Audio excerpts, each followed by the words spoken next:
Siamese ഇരട്ട എന്നത് നമ്മളൊക്കെ ചെറിയ പ്രായം തൊട്ടേ കേട്ടിട്ടും പറഞ്ഞിട്ടുമുള്ള ഒരു വാക്കാണ്. ഭ്രൂണാവസ്ഥയിൽ തന്നെ ശരീരം ഒട്ടുചേർന്ന നിലയിൽ ജനിക്കുന്ന ഇരട്ട കുട്ടികളെയാണ് സയാമിസ് ഇരട്ടകൾ എന്ന് വിളിക്കുന്നത്.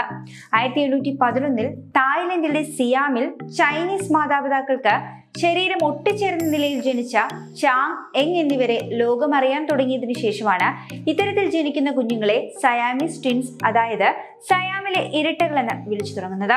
ആ പേരിലൊരു സിനിമയുണ്ട്, അത് നമ്മുടെ മലയാളത്തിൽ തന്നെ. ഇന്ത്യയിൽ ആദ്യമായിട്ട് സയാമിസ് ഇരട്ടകളുടെ കഥ പറഞ്ഞ സിനിമ സയാമിസ് ഇരട്ടകൾ ഇറങ്ങുന്നത് 1997 അന്തരിച്ച നടൻ സൈനുദ്ദീൻ, മണിയൻ പിള്ള രാജു എന്നിവർ സയാമിസ് ഇരട്ടകളായി അഭിനയിച്ച ഈ ചിത്രത്തിൽ ഇരുവരുടെയും നായികയായി എത്തിയത് നടി ശാരദ പ്രീതയായിരുന്നു. ഒരു പരീക്ഷണ സിനിമ കൂടിയായിരുന്നു ഇസ്മായിൽ ഹസന്റെ സംവിധാനത്തിൽ ഇറങ്ങിയ സയാമിസ് ഇരട്ടകൾ. ഈ ചിത്രത്തിന് തിരക്കഥ എഴുതിയത് റഫീഖ് ശ്രീലാട്ടായിരുന്നു. പരീക്ഷണ ചിത്രമായിരുന്നതുകൊണ്ടാണോ എന്നറിയില്ല, ഈ ചിത്രത്തിന് അത്ര വലിയ പ്രേക്ഷക സ്വീകാര്യത ഉണ്ടായില്ല.